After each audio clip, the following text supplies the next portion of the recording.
আপনারা সবাই কেমন আছেন? আলহামদুলিল্লাহ, আপনাদের দোয়া আমি অনেক ভালো আছি। আপনারা সবাই কেমন আছেন? আমি আপনাদের সেই সত্য আফিফা।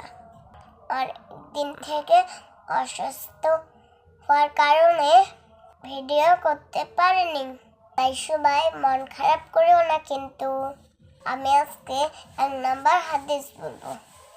আখলিস দীনাকা আকফিকাল আমানুল কলিল।